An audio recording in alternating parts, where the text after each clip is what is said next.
उद्गार पहुंचे। बहुत बहुत स्वागत माननीय मुख्यमंत्री जी आपका। न्यूज़ ब्रॉडकास्टर एसोसिएशन के चेयरमैन श्री रजत शर्मा जी का और मंचासीन समस्त अतिथियों का आप सभी से अनुरोध है अपना स्थान ग्रहण करें। लोकतंत्र का चौथा स्तंभ है मीडिया और मीडिया कर्मी प्रहरी हैं इस लोकतंत्र के। कोरोना काल में उन्होंने एक योद्धा की तरह अपने दायित्व का निर्वहन किया।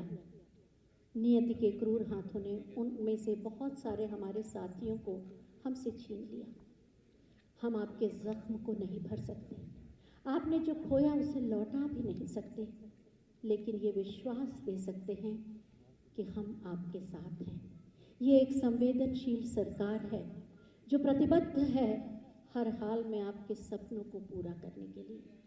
माननीय मुख्यमंत्री जी की इस संवेदनशील सोच का परिचायक है ये आयोजन, जो विश्वास, संवेदनशीलता और अपनेपन से भरा है। मैं बहुत बहुत स्वागत करती हूँ माननीय मुख्यमंत्री जी और श्री रजत शर्मा जी और साथ ही मंचासीन सभी अतिथियों का, इस विश्वास को दिलाने के लिए कि आप सब हमारे साथ हैं।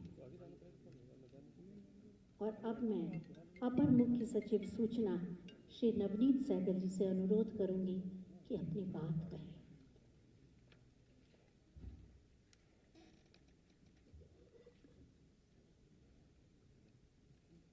आज इस संवेदना के भावपूर्ण कार्यक्रम में मैं माननीय मुख्यमंत्री जी का और हमारे मुख्य अतिथि Rajat Sharma ji, national broadcaster association के जो अध्यक्ष हैं, उनका स्वागत करता हूं। साथियों, पिछले एक वर्ष से हम सब लोग जो कोरोना की लहर से जूझ रहे हैं, समाज को एक सुरक्षित वातावरण में ले जाने में माननीय मुख्यमंत्री जी ने जिस प्रकार सभी समूहों का, सभी वर्गों का सहयोग लेके जो अभियान चलाया, और आज जहां की देश के कई प्रदेशों में और दुनिया के कई देशों में जहां कोरोना के बहुत बड़े संख्या में मामले आ रहे हैं, वहीं उत्तर प्रदेश काफ़ी हद तक कोरोना के संक्रमण से अब मुक्त है। लेकिन बीमारी अभी, ये वायरस अभी गया नहीं है, सबको सावधानी की आवश्यकता है। ऐसे में माननीय मुख्यमंत्री जी की संवेदनशीलता है कि समाज के हर वर्ग तक पहुंचने का सरकार ने प्रयास किया है, और विशेषकर हमारे पत्रकार बंधु जो कि हर प्रकार का जो जोखिम उठाकर जिन्होंने इस दौरान रिपोर्टिंग की और अपने कर्तव्य जो उनका समाचार संकलन के प्रति था उसको पूरा करते हुए हमने बहुत अपने साथियों को खोया भी है, और जो हमारे साथी चले गए वो हम उन्हें लौटा तो नहीं सकते, लेकिन सरकार की तरफ से सहानुभूति, संवेदना और एक साथ सरकार ये आपको संदेश देना चाहती है कि हम सब लोग आपके साथ हैं। सभी परिवारों से सहानुभूति है, और इस क्रम में मैं ये भी अवगत कराना चाहूँगा कि माननीय मुख्यमंत्री जी की संवेदनशीलता है कि जब ये इसके नियम बन रहे थे तो उसमें बहुत तरह की नियम सुझावित किए गए, परंतु माननीय मुख्यमंत्री जी ने कहा कि जो भी हमारे पत्रकार हैं, जिस भी श्रेणी के रहे हैं, उसमें सबसे आसान और सरल नियम होने चाहिए ताकि अधिक से अधिक लोगों को, अधिक से अधिक अपने साथियों को सहायता पहुंच सके और संवेदना सरकार की पहुंच सके। मैं आज के इस कार्यक्रम में समय देने के लिए माननीय मुख्यमंत्री जी का आभार भी प्रकट करना चाहता हूं। रजत शर्मा जी जो कि विशेष रूप से दिल्ली से आए हैं, और ये भी रजत जी भी कोरोना के लहर के बाद आज पहली दफ़ा, और इसी आप सबको, हमको जो एक आप सबके लिए संवेदना का संदेश देने के लिए विशेष रूप से वो दिल्ली से आए हैं, मैं उनका भी बहुत बहुत स्वागत करता हूँ। साथियों, ये जो प्रक्रिया अपनाई गई है जैसे मैंने बताया, माननीय मुख्यमंत्री जी ने जैसे निर्देशित किया कि सबसे आसान नियम होना चाहिए, पत्रकार किसी भी श्रेणी का हो उसको, उसके परिवार को सरकार आर्थिक सहायता दे रही है। आज 10-10 लाख रुपए की आर्थिक सहायता हर परिवार को माननीय मुख्यमंत्री जी के कर कमलों से और रजत शर्मा जी के कर कमलों से उपलब्ध कराई जाएगी। आज बहुत भावपूर्ण दिन है। मैं सबसे अनुरोध करूंगा कि हमारे जो साथी, हम लोगों ने जिन साथियों को खोया है, उनकी स्मृति में हम सब लोग 2 मिनट का मौन भी रखें, ताकि एक संदेश हमारा सबको जाए और उनको आत्मा को शांति के लिए भी हमारी प्रार्थना हो। तो मैं अनुरोध करूंगा कि अगर 2 मिनट का मौन सभी लोग।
धन्यवाद।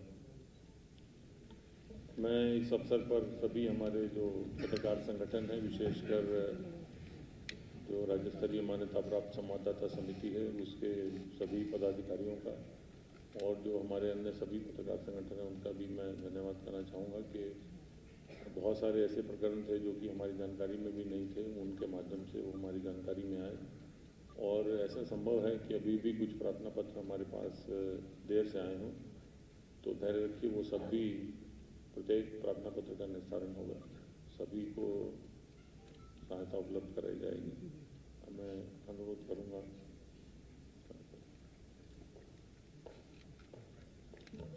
बहुत बहुत धन्यवाद ये बहुमूल्य जानकारी देने के लिए।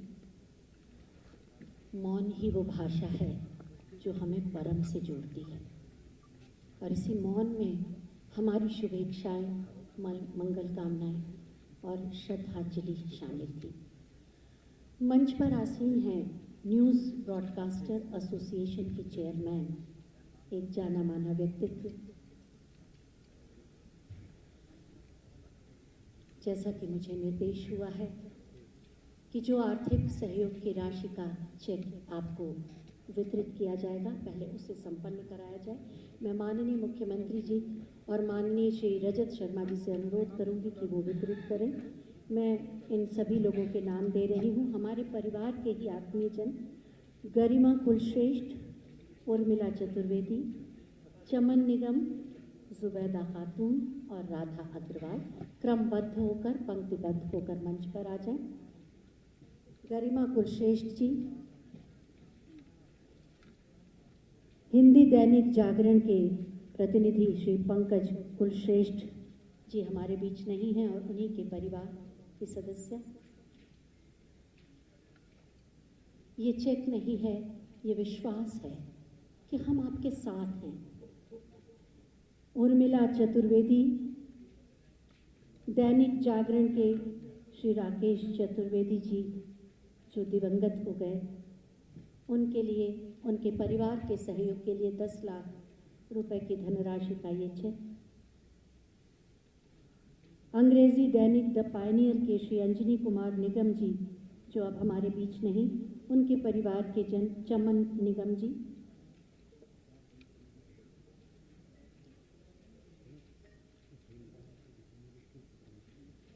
उर्दू दैनिक प्रिंस न्यूज़ के शफीकुर रहमान साहब अब हमारे बीच नहीं, उनके परिवार की सदस्य जुबैदा खातून साहिबा।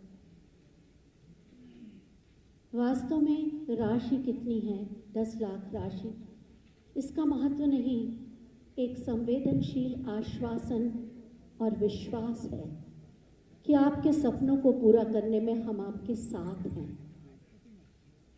दैनिक जागरण के स्वर्गीय श्री मुन्ना लाल जी के परिवारजन राधा अग्रवाल,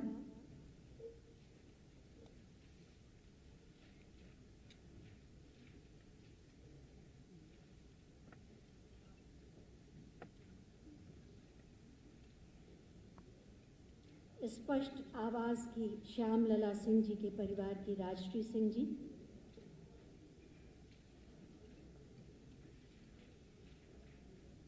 हिंदी दैनिक वर्कर्स हेरल्ड के स्वर्गीय श्री आलोक श्रीवास्तव के परिवार की दुर्गा श्रीवास्तव जी,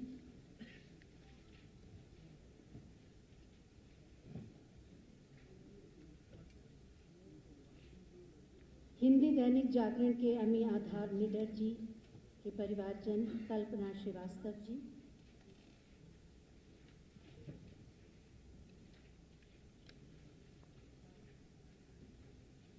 $10 लाख का ये चेक सिर्फ धनराशि नहीं, आपके हौसलों को शक्ति देने का प्रयास है। उर्दू दैनिक आग के सैयद हैदर मेहंदर अली साहब के परिवार के जन मुस्तरी बेगम जी, मानव जगत के स्वर्गीय श्री राम भगत जी के परिवार की सदस्य लता वालिया जी,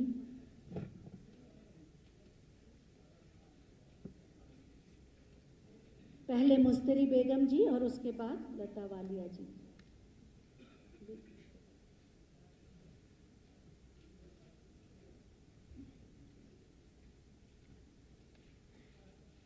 दैनिक मैसेज ब्यूरो के शैलेंद्री कटियार जी के परिवारजन श्री राम कुमार सिंह जी,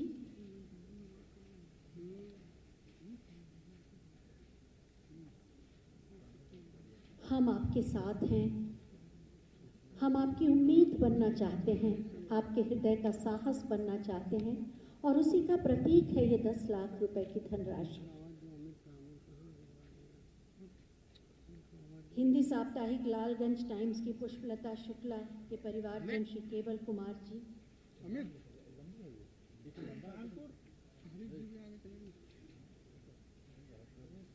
दैनिक जनप्रिय ललितपुर के राजीव पवैया जी के परिवार की सदस्य नीलू जैन जी,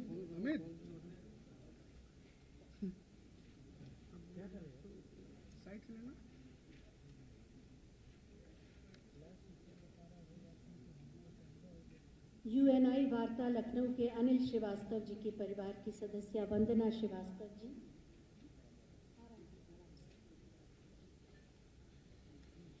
ये 2020 में जिन लोगों ने हमारा साथ छोड़ा उनके परिवार के सदस्य थे, अब 2021 में जो लोग दिवंगत हुए उनके परिवार के सदस्य, हिंदी साप्ताहिक ऑफ बीट के प्रमोद श्रीवास्तव जी के परिवार की सदस्य अंशु श्रीवास्तव जी,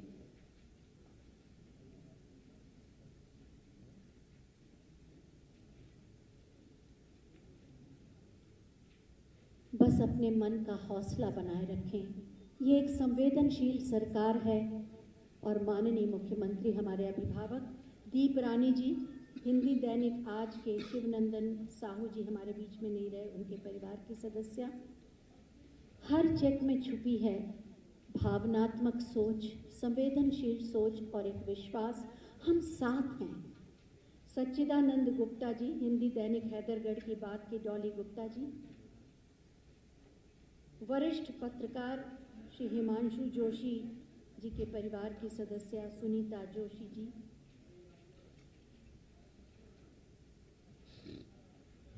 दैनिक जागरण के श्री अंकित शुक्ला जी के परिवार की सदस्य विभा शाश्वत शुक्ला जी,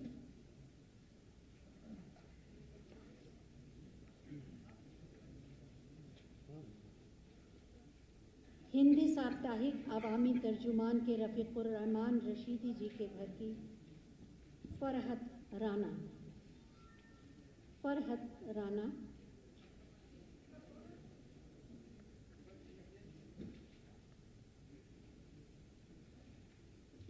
हिंदी दैनिक जनमुख के स्वर्गीय श्री प्रेम प्रकाश सिन्हा के परिवार जी की सदस्य शशिकला सिन्हा जी,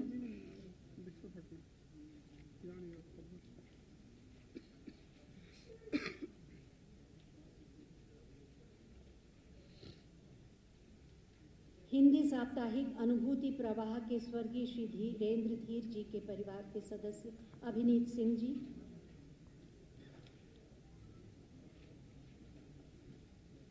हौसला, उम्मीद, विश्वास और आत्मीयता का परिचय ये चेक। हिंदी साप्ताहिक पवन प्रवाह के स्वर्गीय श्री पवन मिश्रा जी की परिवार की सदस्य सुधा मिश्रा जी, दैनिक लोक भारती के स्वर्गीय श्री हरिशंकर गुप्ता जी के परिवार की रजनी गुप्ता जी,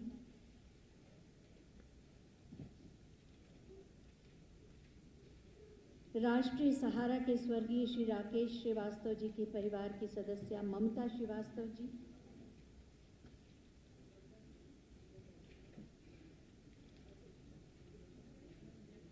उर्दू दैनिक साईं लहर के जनाब मोहम्मद वसीम साहब की परिवार की सदस्य अफसरी बानो,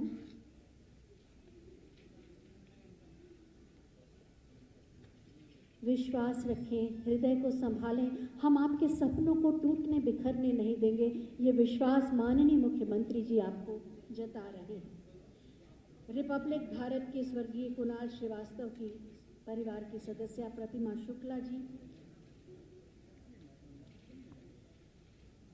आप अपने हृदय को संभालें, हम आपके हौसले को कायम रखेंगे। जन संदेश टाइम्स के सलाउद्दीन शेख जी के घर की नाहिद शेख, बहुत ही भावुक पल। हिंदी साप्ताहिक काम किसका की उषा, स्वर्गीय उषा अग्रवाल जी के घर के श्री शिशिर कुमार गुप्ता जी,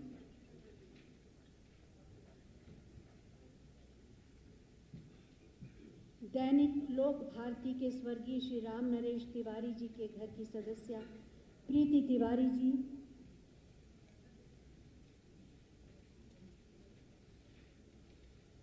दैनिक लखनऊ मेल के स्वर्गीय श्री के सिन्हा जी के पुत्र श्री मोहित सिन्हा जी,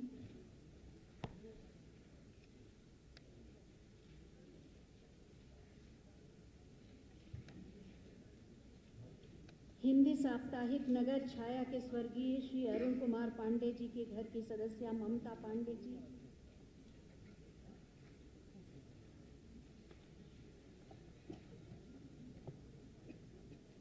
दैनिक अमर उजाला के स्वर्गीय श्री अजय शंकर तिवारी जी के परिवार की प्रिया तिवारी जी,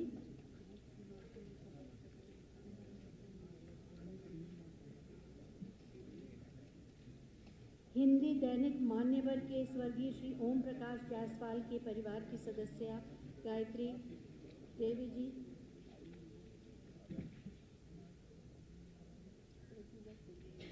हम आपको बताना चाहेंगे कि स्वर्गीय श्री रोहित सरदाना जी की पत्नी श्रीमती प्रमिला दीक्षित जी यहाँ आई नहीं है, लेकिन ये सहयोग राशि उन तक भी पहुँचेगी। हिंदी दैनिक अमृत प्रभात प्रयागराज के स्वर्गीय श्री मधुसूदन त्रिपाठी जी के घर की सदस्य शैल त्रिपाठी जी,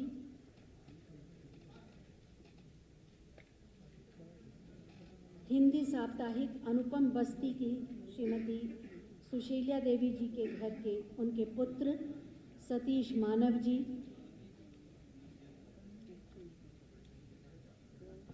हिंदुस्तान समाचार के जनाब शफी अहमद साहब के घर की सदस्य सीमा सैफी जी, जानते हैं ये पल बहुत कठिन है, लेकिन उम्मीद, हौसला और विश्वास के अलावा कोई रास्ता नहीं। माननीय मुख्यमंत्री जी हर चेक के साथ आशीर्वाद भी दे रहे हैं। प्रतीक समाचार के स्वर्गीय श्री मोहन शुक्ला की परिवार की सदस्य कुमारी एंजल शुक्ला,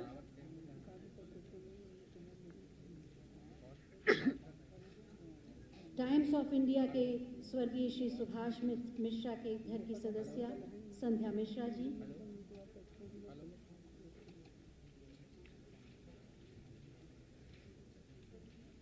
वरिष्ठ पत्रकार श्री कौशल किशोर जी के घर से कांति शर्मा जी,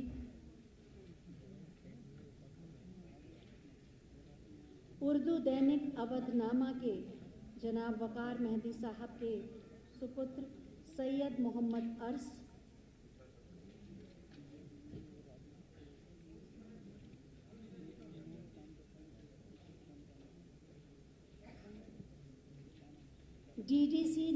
एजेंसी के स्वर्गीय श्री अखिलेश कृष्ण मोहन जी के परिवार की सदस्य रीता कृष्ण मोहन जी,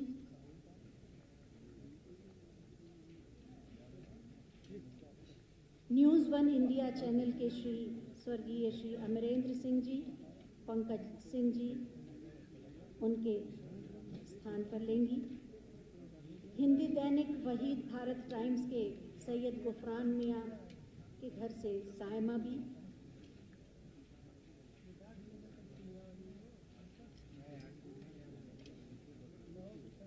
उर्दू के जमा दोस्त के स्वर्गीय श्री कैलाश नाथ जी के पुत्र श्री आदर्श कुमार जी,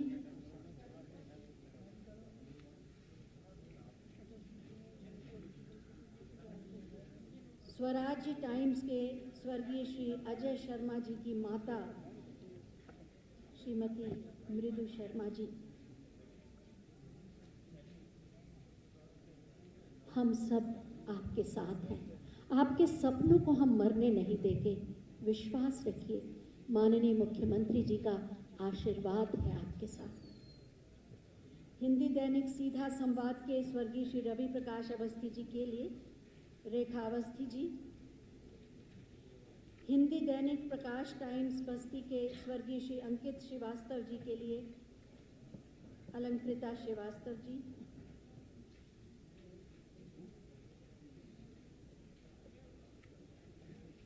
और अंत में हिंदी दैनिक राष्ट्रीय स्वरूप के स्वर्गीय श्री राजकिशोर तिवारी जी की ओर से शोभा तिवारी जी।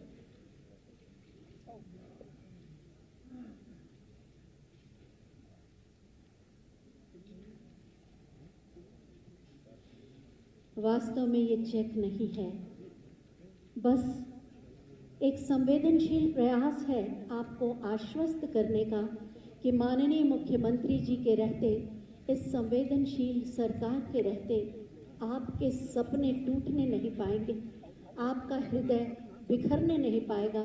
हम साथ साथ चल के आपके सपनों तक आपको पहुंचाएंगे। हम सब उत्तर प्रदेश के 24 करोड़ लोग ये जानते हैं, देखा है विगत वर्षों में कि जब भी कोई बड़ी चुनौती आई है, माननीय मुख्यमंत्री जी हमारी सुरक्षा और सम्मान के लिए हमेशा आगे बढ़े हैं। विपत्ति काल में वो सुरक्षा कवच बनकर हमारे आगे खड़े हुए हैं, और आज का ये आयोजन उन्हीं की संवेदनशील सोच का परिणाम है। ये विश्वास कि हम साथ हैं, आप अकेले नहीं हैं। मैं बहुत ही आदर के साथ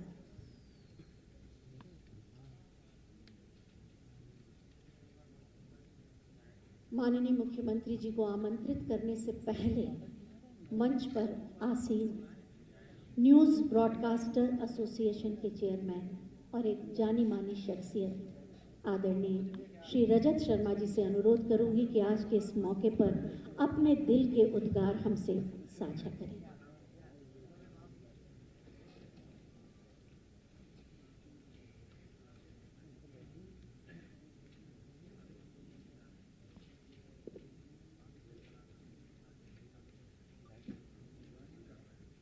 आदरणीय योगी आदित्यनाथ जी,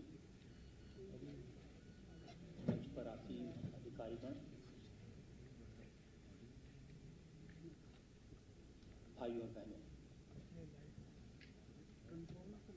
एक भावुक क्षण है।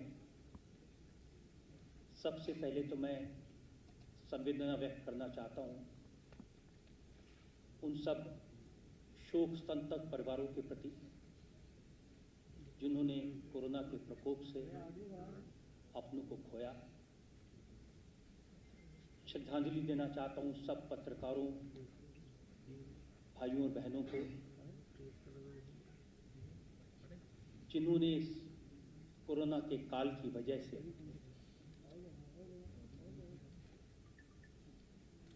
अपनों से इतने दूर हो गए कि हम उन्हें कभी वापस नहीं ला पाएंगे।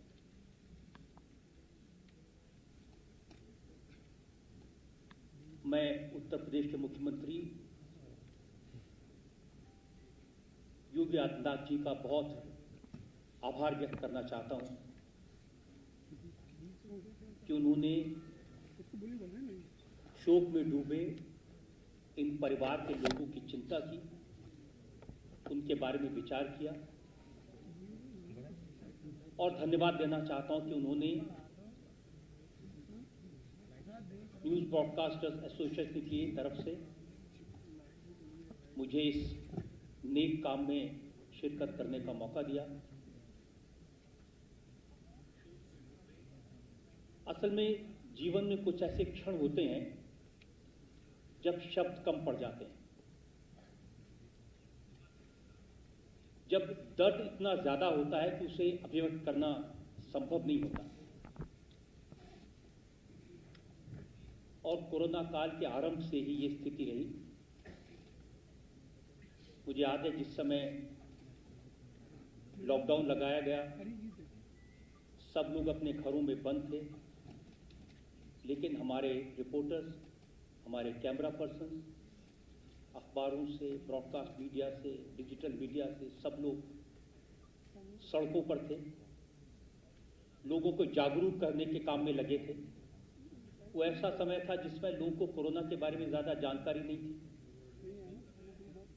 लोग जानना चाहते थे घर में बंद क्यों रहना है, मास्क क्यों लगाना है, दूरी क्यों बनाए रखनी है, और लोगों के बीच जाए बगैर ये संभव नहीं था। खतरे का काम था, मुश्किल का काम था, लेकिन पत्रकार मित्रों ने, भाइयों और बहनों ने ये काम बड़ी कर्तव्य निष्ठा के साथ किया। उन्होंने अपने परिवारों की चिंता नहीं की, उन परिवारों की चिंता की जो कोरोना से ग्रस्त हो सकते थे, उनको सावधान करने का, जागरूक करने का काम किया। बस ऐसी स्थिति थी जैसे आग का दरिया है और कूद के जाना है। उस समय डॉक्टर्स को भी कोरोना के बारे में ज्यादा जानकारी नहीं थी, पर्याप्त मात्रा में मास्क नहीं थे, पीपीई किट्स नहीं थी। जो पत्रकार बंधु बहनें सड़कों पर थे, लोगों के बीच में थे, उनको प्रोटेक्शन नहीं था। बहुत सारे लोगों के परिवार वाले उन्हें कहते थे, लेकिन उन्होंने अपनी परवाह नहीं की, अपनी जान की परवाह नहीं की। उन्होंने देश की, समाज की परवाह की, अपने कर्तव्य की परवाह की।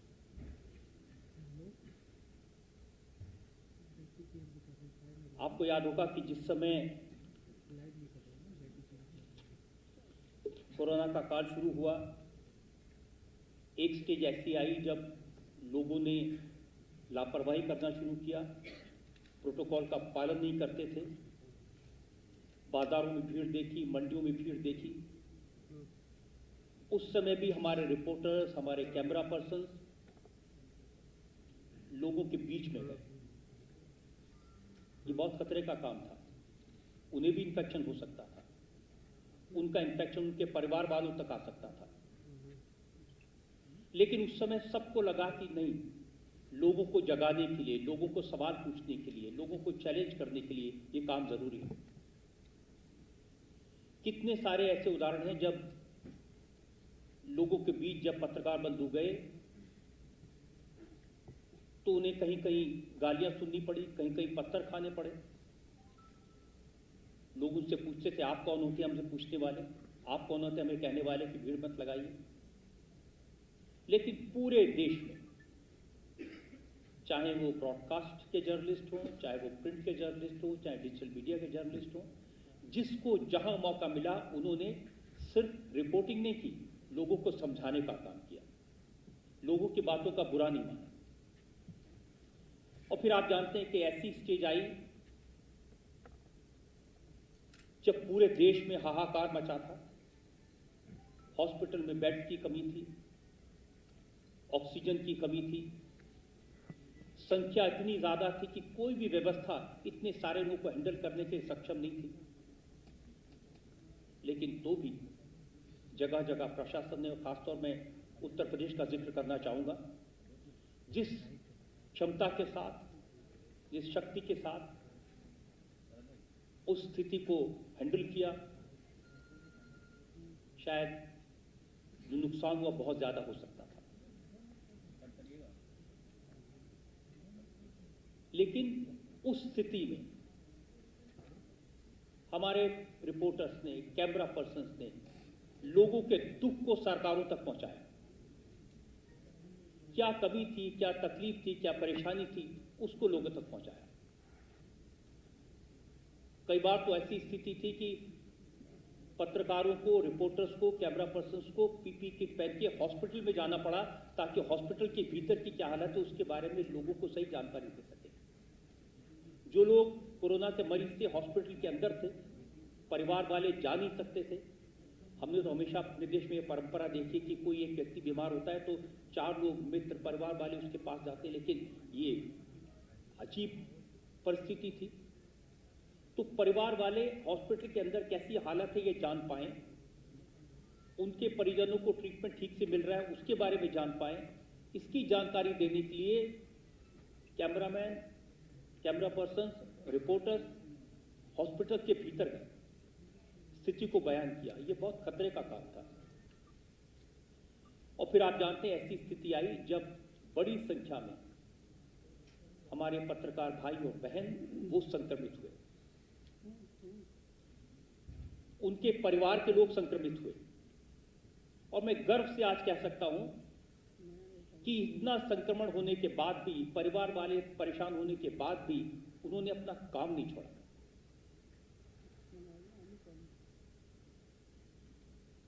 और इसी जद्दोजहद में, इसी कर्तव्य को पूरा करने में बहुत सारे हमारे भाइयों बहनों ने अपनी जान दी। और आज आप में से कुछ यहाँ हैं, मैं आप सबके साथ मिलकर पूरे देश में जो हमारे पत्रकार बंधु भाई हैं जिनके जीवन का नुकसान हुआ है, उनके प्रति संवेदना व्यक्त करना चाहता हूं। एक घटना मैं आपको बताना चाहता हूं कि कैसे परिस्थितियां बनती हैं, कैसे मदद मिलती है। जिस समय कोरोना की दूसरी लहर आई, प्रकोप बहुत ज़्यादा था, जब एक एक करके हमारे पत्रकार साथी हॉस्पिटल में जाने लगे, घरों में आइसोलेशन रहना पड़ा क्योंकि वो संक्रमित होने लगे थे, तो हमारी जो न्यूज़ ब्रॉडकास्टर एसोसिएशन है, इसकी मीटिंग में ये कहा कि भाई किसी भी तरह से रिपोर्टर्स को, कैमरा पर्सन्स को जो फील्ड में जाते हैं उनको वैक्सीन दिलवानी चाहिए। उनका वैक्सीनेशन होगा तो ये सुरक्षा कवच की तरह काम करेगा, अपना काम बेहतर तरीके से कर सकेंगे और परिवार वालों का डर कम से कम निकलेगा। तो मैंने कई मुख्यमंत्रियों से बात की, एक मुख्यमंत्री जी को फ़ोन किया, उन्होंने कहा कि अगर आप वैक्सीन दिलवा देंगे तो हम लगवा देंगे। दूसरों ने कहा कि अगर सिर्फ पत्रकारों को वैक्सीन लगवाएंगे तो बाकी लोग भी इसकी डिमांड करने लगेंगे। लेकिन एक मुख्यमंत्री ऐसे थे जिनको संडे का दिन था, मेरे मन में विचार था, मैंने उनको फ़ोन किया और मैंने कहा कि हमारे पत्रकार, कैमरा पर्सन्स, रिपोर्टर्स, भाई बहन ये पब्लिक के बीच जाते हैं, अपना कर्तव्य पूरा करते हैं, उनका जीवन खतरे में है। उन्होंने 1 मिनट नहीं लगाया, मेरी बात पूरी भी नहीं हुई थी, उन्होंने कहा कि आप उनकी चिंता मत करिए, हम उनकी चिंता करेंगे, हम उनको वैक्सीनेशन दिलवाएंगे। वो मुख्यमंत्री योगी आदित्यनाथ थे।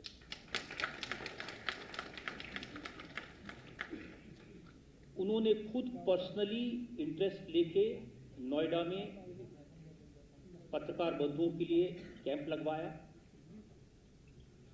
और बहुत स्मूथ ऑपरेशन था। किसी दिन 500, किसी दिन 1000 लोगों को वैक्सीनेशन मिला और करीब 10,000 पत्रकार बंधुओं को, बहनों को और उनके परिवार वालों को वैक्सीनेशन फ्री में मिला। मैं इस सोच के लिए, इस मदद के लिए आज एनबीए की तरफ से, सारे पत्रकार जगत की तरफ से आपका बहुत बहुत आभार व्यक्त करता हूं।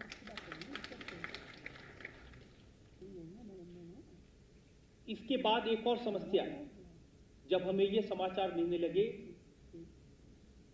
कि बहुत सारे पत्रकार बंधु, बहुत सारी बहनें अपना काम करते हुए ईश्वर के पास चले गए, उनके परिवार पीछे से अकेले रह गए। ज़्यादातर लोग ऐसे थे, उनके परिवार उन्हीं पर डिपेंडेंट थे। आप जानते हैं कि जो पत्रकार है, जो जर्नलिस्ट है, वो एक धुरी होता है अपने पूरे परिवार की।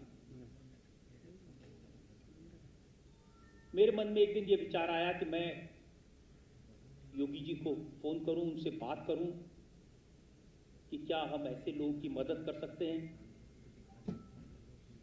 आप विश्वास नहीं करेंगे ये चमत्कार कैसे होता है। मैंने अपना फ़ोन उठाया था फ़ोन मिलाने के लिए, उससे पहले लखनऊ से फ़ोन आया, नब्बी जी ने फ़ोन किया, कहा मुख्यमंत्री जी बात करना चाहते हैं। और मुख्यमंत्री जी ने कहा कि हम जो ऐसे शोक संतप्त परिवार हैं उनको उत्तर प्रदेश सरकार की तरफ से 10-10 लाख रुपए देना चाहते हैं, मदद करना चाहते हैं। मुझे तो विश्वास नहीं, और जो मैं सोच रहा था वो उन्होंने पहले कर दिया। मुझे लगता है ये कोई दैवी शक्ति है, भगवान की कृपा है। उनके मन में ऐसी भावना उपजी, उन्होंने सब लोगों की मदद करने का फैसला किया। योगी जी, पूरा पत्रकार समाज इसके लिए आपका ऋणी रहेगा। हम आपका बहुत बहुत आभार व्यक्त करते हैं।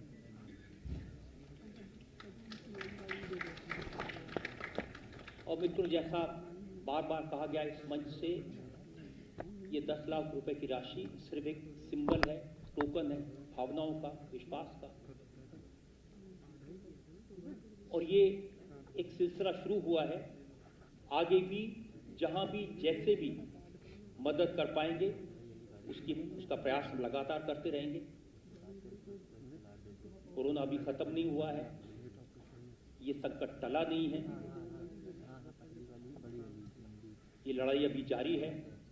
और उस लड़ाई में हमारे जो पत्रकार बंधु हैं उनका संघर्ष भी लगातार जारी है।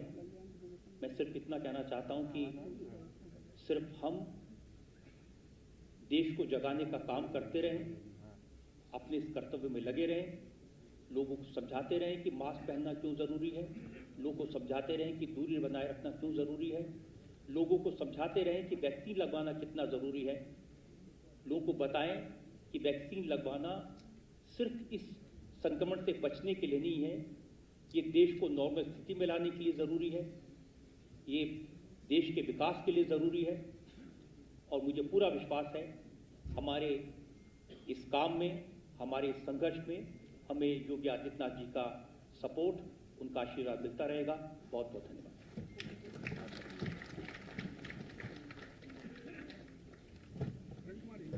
बहुत बहुत धन्यवाद आदरणीय श्री रजत शर्मा जी, अपनी हृदय की अनुभूतियों को हमसे साझा करने के लिए और हमारे मीडिया कर्मियों के जीवन के यथार्थ सच को इस कोरोना काल में कैसा रहा हमारे सामने व्यक्त करने के लिए।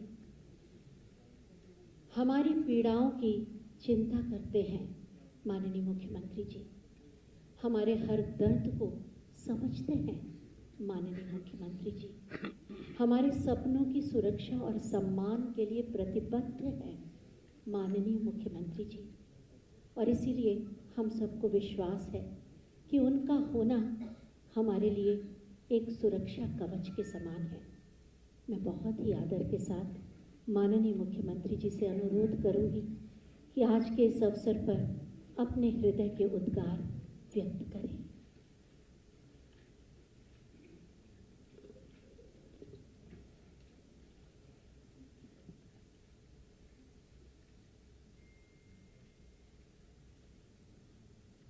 आज के इस कार्यक्रम के मुख्य अतिथि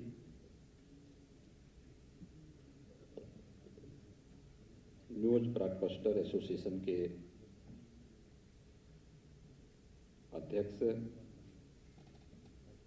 अध्यक्ष और मुख्य संपादक इंडिया टीवी परम सम्मानीय श्री रजत शर्मा जी, समारोह में यहाँ पर उपस्थित प्रदेश के मुख्य सचिव श्री आर के तिवारी जी, अपर मुख्य सचिव गृह श्री अवनीश कुमार अवस्थी जी, अपर मुख्य सचिव सूचना श्री नवनीत सहगल जी, मुख्यमंत्री कार्यालय में प्रमुख सचिव श्री संजय प्रसाद जी, आज के इस समारोह में उपस्थित सभी पत्रकार भाइयों बहनों और दिवंगत पत्रकारों से जुड़े हुए हमारे उनके परिवार के सभी सम्मानित सदस्यगण,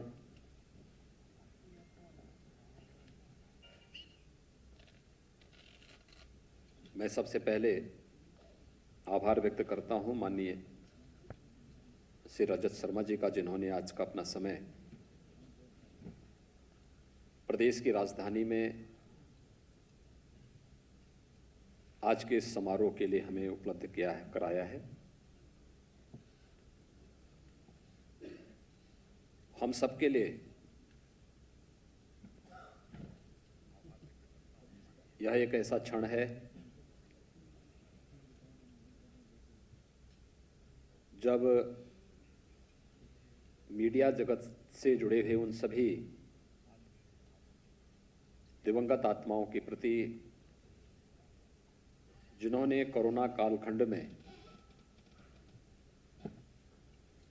समाज के लिए अपनी लेखनी को चलाते चलाते अपने प्राणों की आहुति दी है, उन सब के प्रति हम अपनी संवेदना व्यक्त कर सकें, श्रद्धांजलि व्यक्त कर सकें और परिवारजनों के प्रति एक संबल बन करके उन सभी शोक संतप्त परिजनों को अपनी संवेदना के दो शब्द कह सकें। आज का इस समारोह इसी बात को लेकर के यहाँ पर आयोजित हुआ है। मैं प्रदेश सरकार की तरफ से दिवंगत आत्माओं के प्रति विनम्र श्रद्धांजलि अर्पित करते हुए शोक संतप्त परिजनों के प्रति अपनी पूरी संवेदना व्यक्त करता हूं। हम सब जानते हैं कि पिछले 15-16 महीनों से पूरा देश और पूरी दुनिया इस सदी की सबसे बड़ी महामारी से जूझ रही है और इसमें कोई एक क्षेत्र या कोई एक प्रदेश या कोई एक देश नहीं बल्कि दुनिया की बड़ी बड़ी ताकतें इस महामारी के सामने पस्त हुई हैं और उसमें हर तबका इससे प्रभावित हुआ है। तो स्वाभाविक रूप से अलग अलग तबके के पास अपने अपने लिए सुरक्षा कवच भी है, लेकिन मीडिया से जुड़ा हुआ तबका अगर वह फ्रीक्वेंट आवागमन नहीं करेगा तो समाचारों का कलेक्शन उस रूप में नहीं कर पाएगा। और इसीलिए जब पहले बचाव की प्रक्रिया प्रारंभ हुई, प्रारंभ में पहली लहर के दौरान हम सब जानते हैं कि लॉकडाउन की प्रक्रिया के दौरान प्रवासी कामगार और श्रमिकों को सुरक्षित उनके घरों तक पहुंचाना, कोटा में और अन्य स्थानों पर जो छात्र प्रतियोगी परीक्षाओं की तैयारी कर रहे थे उन्हें सुरक्षित उनके घरों तक पहुंचाने का कार्यक्रम रहा हो, ये सभी बातें हमारे संज्ञान में तब आती थी जब, क्योंकि एक आम नागरिक तो सामान्य रूप से भयभीत सा था,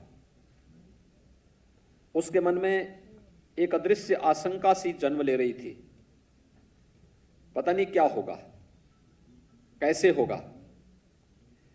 लेकिन उसी बीच आदरणीय प्रधानमंत्री जी का मार्गदर्शन और मीडिया से मिलने वाली कुछ ऐसे समाचार जिनके माध्यम से जो सरकार का ध्यान भी आकर्षित करते थे और फिर उसके अनुरूप हमें रणनीति बनाने में मदद भी करते थे कि नहीं, हमें तत्काल इन लोगों के लिए सहायता के इस कार्यक्रम को आगे बढ़ाना चाहिए। और वह कार्यक्रम चलते चलते जब पहली लहर को हम लोगों ने एक प्रकार से नियंत्रित सा कर दिया, इसी दौरान वैक्सीनेशन का कार्यक्रम भी प्रारंभ हुआ है। और मैं आभारी हूं सम्मानित श्री रजत शर्मा जी का, जिन्होंने इस बात को कहा कि वैक्सीनेशन के स्पेशल ड्राइव चल रहे हैं। सभी कार्यक्रम बहुत अच्छे ढंग से प्रारंभ हो चुके हैं। हेल्थ वर्कर्स का, कोरोना वॉरियर्स का। अगर मीडिया के लिए भी इस प्रकार की कोई स्पेशल ड्राइव चल सके तो क्योंकि उनके पास कोई सुरक्षा कवच नहीं है। हेल्थ वर्कर्स को सुरक्षा मिलनी चाहिए, हर प्रकार की सुविधा मिलनी चाहिए। कोरोना वॉरियर्स को भी हर प्रकार की सुविधा और सुरक्षा मिलनी चाहिए। सरकार उसके अनुरूप रणनीति भी बना रही है,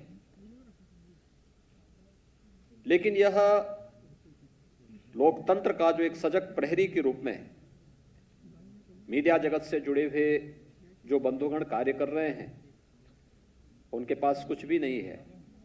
न पीपी किट है, बहुत सारी जगह ग्लव्स भी नहीं हैं, मास्क का भी कभी कभी अभाव देखने को मिलता है। हर एक घटना या हर एक व्यक्ति के संपर्क में आने के बाद सैनिटाइजर मिलेगा ही, इसकी उम्मीद भी नहीं की जा सकती है। क्या वैक्सीनेशन का स्पेशल बूथ मीडिया से जुड़े हुए बंधुओं के लिए स्थापित हो सकते हैं? और मैंने कहा आपने बहुत अच्छा सुझाव दिया है और हम लोग चाहेंगे कि नोएडा और लखनऊ में 2 बूथ प्रारंभ हों तो अच्छा रहेगा। और मुझे प्रसन्नता है कि लगभग 25,000 के आसपास लोगों को वैक्सीन इन दोनों बूथों पर उपलब्ध करवाने में, केवल इन 2 बूथों पर, बाकी तो बाद में हर जनपद में हम लोगों ने प्रारंभ किया, लेकिन प्रारंभ में चले हुए इन 2 बूथ से जो सहायता वहां पर प्रारंभ मिली। और मुझे ये भी अच्छा लगा कि कोविशील्ड का जो वैक्सीन था, अमूमन उसमें माना जाता था कि 10 लोगों को वैक्सीन लगेगा, लेकिन उसमें क्षमता क्या होती थी? 11 लोगों की वैक्सीन देने की क्षमता होती थी। एक दिन आदरणीय प्रधानमंत्री जी ने इस बारे में मुझसे पूछा कि आखिर वैक्सीन का वेस्टेज कितना है यूपी में। मैंने कहा प्रारंभ में तो बहुत ज्यादा था, अब घटते घटते हम उसको 2 तक लेके आ गए हैं और हमारा प्रयास है हम इसको और भी नीचे कर लें। उन्होंने कहा कि आपको मालूम है कि कोविशील्ड का जो वैक्सीन है, इसमें एक वायल में 10 लोगों को आप वैक्सीन लगाते होंगे, लेकिन इसमें 11 लोगों के लिए वैक्सीन होता है। एक व्यक्ति का वैक्सीन इसमें फिर भी वेस्ट होता है। मैंने कहा नहीं, ऐसा मालूम मुझे जानकारी में नहीं, आप पहली बार मेरी जानकारी में आ रहा है। लेकिन मैं उसी दिन फिर सूचना भवन में गया था और जहां पर मीडिया के लिए स्पेशल बूथ बना हुआ था, तो मैंने वहां पूछा, मैंने कहा कितने लोगों को वैक्सीन लग रहा है? तो मुझे बताया गया कि एक वायल में हम 11 लोगों को वैक्सीन यहां पर दे रहे हैं। यानी मीडिया ने ही वहां पर भी रास्ता दिखाया कि जो प्रधानमंत्री जी चाहते थे कि वास्तव में 11 लोगों का वैक्सीन है तो 11 लोगों को लगे। एक जो हम अभी भी उसको वेस्ट कर देते थे, वह भी वेस्ट न हो। और यह हमें यहां देखने को मिला था, क्योंकि वैक्सीन आज भी जरूरत है और व्यापक पैमाने पे, क्योंकि सुरक्षा का कवच यही वैक्सीन दे सकता है। इसने दिया भी। वैक्सीन लेने के बाद कतिपय लोगों में संक्रमण देखने को मिला, लेकिन वह माइल्ड था, बहुत माइल्ड था और अलक्षण युक्त था। बड़ी संख्या में लोगों की जान बचाने में, कल्पना करें कि फर्स्ट वेव की तुलना में सेकेंड वेव जितनी तीव्र थी, अगर हेल्थ वर्कर्स और कोरोना वॉरियर्स वैक्सीनेट नहीं हुए होते, क्या दृश्य होता, किस प्रकार की स्थितियां होती। लेकिन उस संकट और चुनौती के बीच से ही रास्ता निकालना था, और उस संकट और चुनौती के बीच से रास्ता निकालते निकालते हर एक तबके से संवाद बनाते बनाते एक अभियान चला। और इस अभियान का क्रम आज इस रूप में हमारे सामने है कि हम लोग, आप लोगों ने संकट के इस समय में सरकार के सामने तथ्यों को रखने, सही समाचार को पहुंचाने में मदद की, सरकार को उसके अनुरूप रणनीति बनाने में मदद मिली। आज कोरोना लगभग नियंत्रण के नजदीक हम लोग हैं। लेकिन कुछ नहीं कहा जा सकता कब कोरोना किस रूप में आ जाए। जब तक वह इस धरती पर है किसी भी रूप में आ सकता है। कोरोना के इस कालखंड में बहुत सारी चीजें देश के अंदर, दुनिया के अंदर देखने को मिली, और वो चीजें कैसे हम लोग संकट के समय में त्वरित निर्णय लेकर के बहुत सारे लोगों के जीवन में परिवर्तन लाने के संवाहक बन सकते हैं, कैसे समयबद्ध ढंग से बनाई गई कोई रणनीति एक बड़ी आबादी को सुरक्षा कवच दे सकती है, और कैसे इन कार्यक्रमों को आगे बढ़ाया जाना चाहिए, आज किसी से छुपा हुआ नहीं है। हम आभारी हैं प्रधानमंत्री मोदी जी के, जिन्होंने वैक्सीन उपलब्ध करवाई है। एक नहीं, दो वैक्सीन भारत में, यानी मात्र 9 महीने, कोरोना की आहट के 9वें महीने प्रदेश देश के अंदर वैक्सीन आ चुके थे, और दोनों वैक्सीन सफलतापूर्वक देश के अंदर वर्तमान में वैक्सीनेशन के लिए उपलब्ध हैं, पर्याप्त मात्रा में उपलब्ध हैं।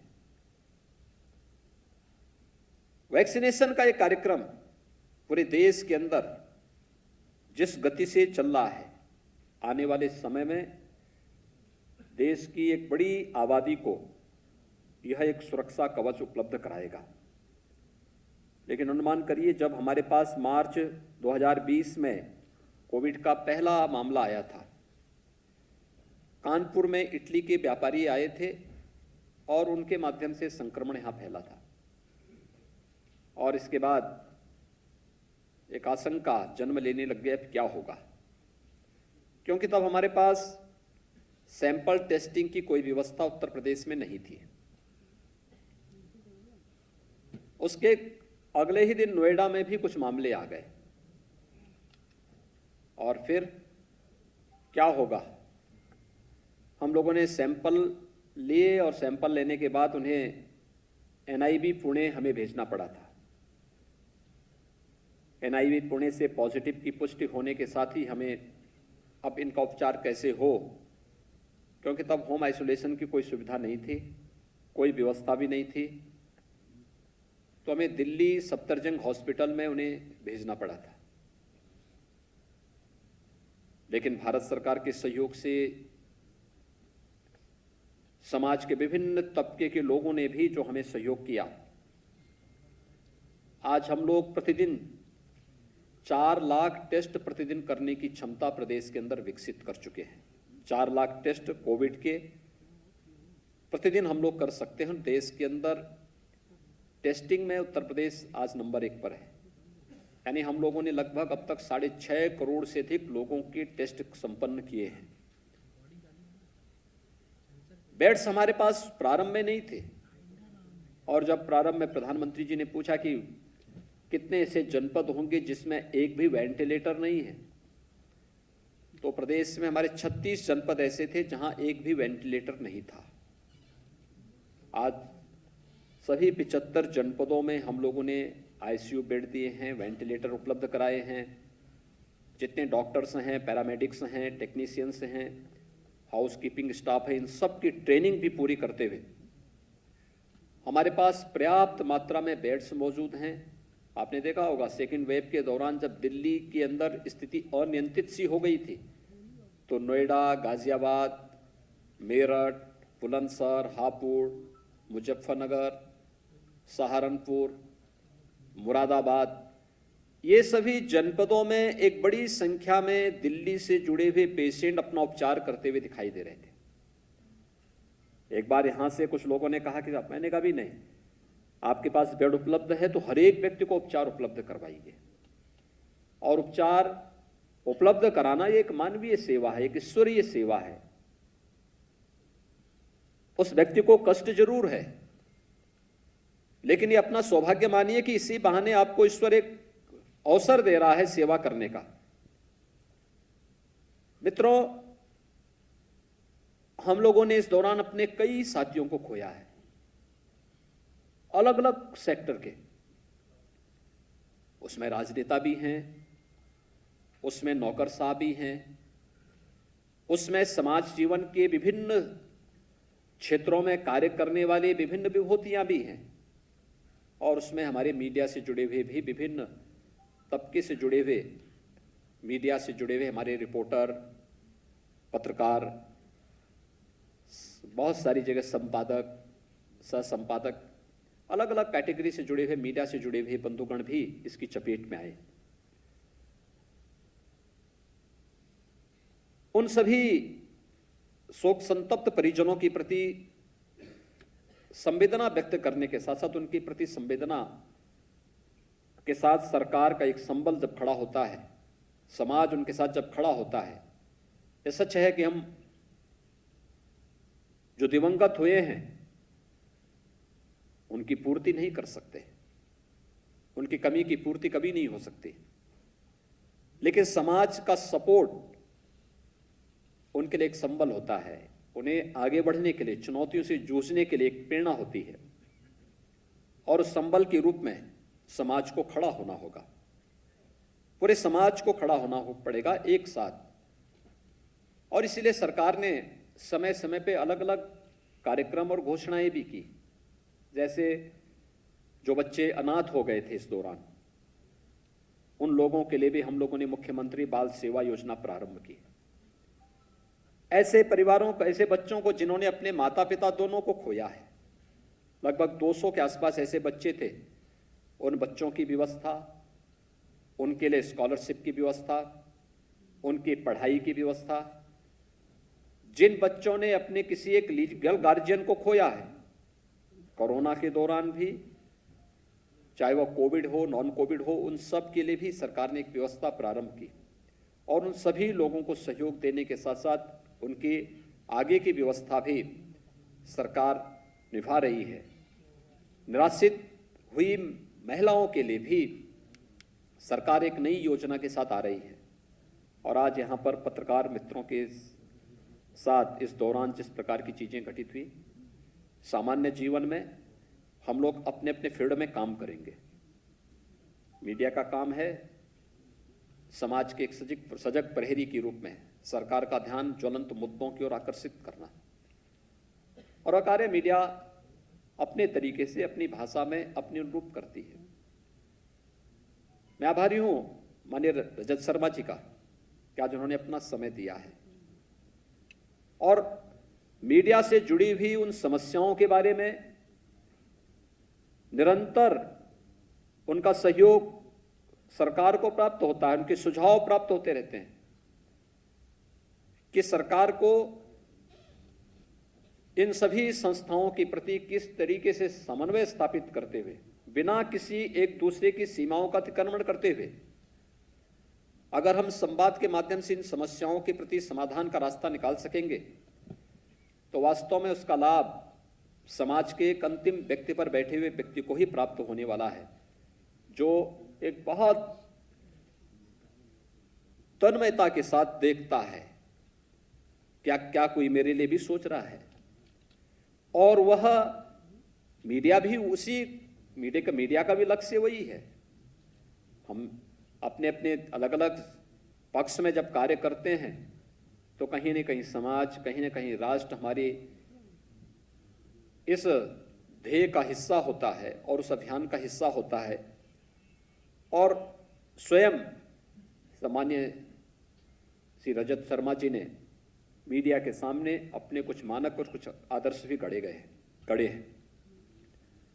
वैक्सीनेशन के बाद जब इस बात की चर्चा हो रही थी कि हम लोगों ने अनाथ बच्चों के बारे में कार्यक्रम संपन्न किए हैं, हम लोगों ने सरकारी कर्मचारियों के बारे में अपनी पॉलिसी को आगे बढ़ाया है, हम लोगों ने अलग अलग तबके के लिए अपने कार्यक्रम को आगे बढ़ाया है, मीडिया के लिए क्या हुआ? तो मेरे सामने वही चर्चा, मैंने कहा भी हम मीडिया से एक संवाद बनाएंगे, पता नहीं मीडिया का रिस्पांस क्या होता है।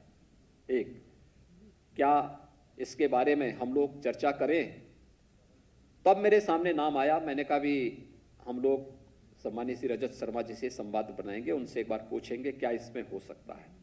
उन्होंने कहा देखिए ये संकट का समय है और इस समय हमें खड़ा होना चाहिए बिना किसी भेदभाव के, बिना किसी दुराग्रह के, बिना किसी अन्य मतभेदों से ऊपर उठ करके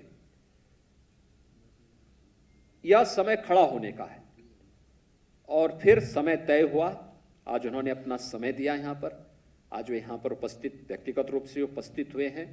मैं इसके लिए हृदय से उनका साधुवाद व्यक्त करता हूँ, आभार व्यक्त करता हूँ। उन सभी परिवारजनों के प्रति अपनी संवेदना व्यक्त करता हूँ जिन्होंने अपने परिवार के सदस्यों को खोया है। और मैं उनको इस बात के लिए आश्वस्त करता हूँ कि सरकार उनके साथ में हमेशा रहेगी। बहुत सारी स्कीम है जिसको लेकर के आगे आने वाले समय में हम आगे बढ़ने वाले हैं। और मुझे विश्वास है कि हम सब मिल करके इस सदी की सबसे बड़ी महामारी के खिलाफ देश की इस लड़ाई को मजबूती से आगे बढ़ाने में और प्रत्येक तबके के नागरिकों को संबल प्रदान करने में सहभागी बनेंगे। मैं आज के इस अवसर पर उन सभी परिवारजनों के प्रति अपनी संवेदना व्यक्त करता हूं। दिवंगत आत्माओं को अपनी सरकार की ओर से, प्रदेशवासियों की ओर से विनम्र श्रद्धांजलि अर्पित करता हूं। धन्यवाद। जय हिंद।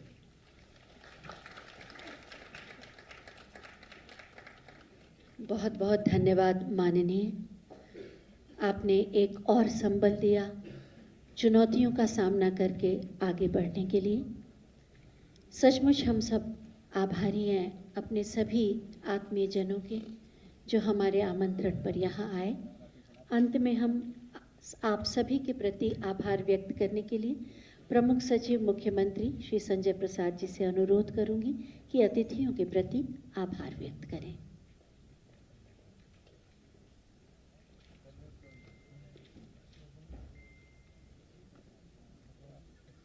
नमस्कार।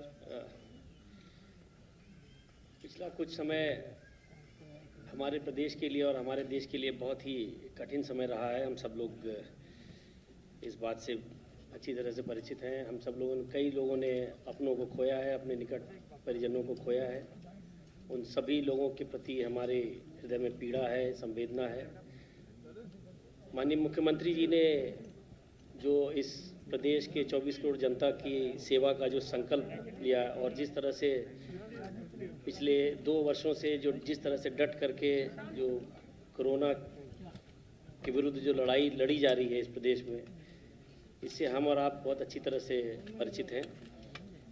समाज का कोई भी वर्ग हो, चाहे वो गांव का किसान है, चाहे वो श्रमिक है जो दूसरे प्रदेश से आ रहा है, चाहे वो निराश्रित बच्चा है, चाहे गांव की महिलाएं हैं, चाहे वो कोई भी हो, स्टूडेंट्स हैं, हर वर्ग के प्रति उन्होंने चिंता की और उन्होंने उस वर्ग की तरफ एक मदद के हाथ बढ़ाने की कोशिश की है। एक बहुत ही होलिस्टिक अप्रोच के साथ कोरोना की लड़ाई को अंतिम रूप दिया गया और आज उसी लड़ाई का परिणाम है कि प्रदेश हमारा, दुनिया के बहुत सारे देश जो हमारे प्रदेश के करीब करीब बराबर हैं, वहाँ की स्थिति क्या है और आज इस प्रदेश की स्थिति कहाँ है, क्या है, जहाँ हम लगभग अपनी लड़ाई की जीत के पास पहुँच चुके हैं। तो ये उनके संकल्प और उनकी प्रेरणा का ये परिणाम है कि आज हम इस कार्यक्रम में यहाँ मौजूद हैं। और जिन पत्रकारों को हमने खोया है उनके प्रति सरकार ने एक मदद के हाथ बढ़ाने की कोशिश की है। मैं इस प्रेरणा के लिए और इस कार्यक्रम में गरिमामय उपस्थिति के लिए मैं मुख्यमंत्री जी का विभाग की ओर से, सभी पत्रकार बंधुओं की ओर से हृदय से आभार प्रकट करना चाहता हूँ। आभार की घड़ी इस क्रम में मैं आदरणीय श्री रजत शर्मा जी जो आज के इस कार्यक्रम के मुख्य अतिथि हैं और देश के बहुत ही बड़े मीडिया पर्सनालिटी हैं, उनका भी मैं आभार प्रकट करना चाहता हूँ। उनकी उपस्थिति इस बात को दर्शाती है कि उनके भी हृदय में अपने पत्रकार साथियों के लिए कितनी पीड़ा है और कितनी संवेदना है। वो जैसा कि सहगल सर ने बताया आपको कि बहुत कम इस कोरोना के दौरान निकलते थे, आज पहली बार किसी सार्वजनिक कार्यक्रम में यहाँ हमारे निमंत्रण पे आए हैं और उनकी उपस्थिति से इस कार्यक्रम की गरिमा तो बढ़ी है और साथ में ये इस बात को भी दर्शाता है कि इस कोरोना की लड़ाई में चाहे हम पत्रकार हों, चाहे समाज का कोई भी वर्ग हो और सरकार है, हम सब लोगों को मिल करके इस लड़ाई को लड़ना है।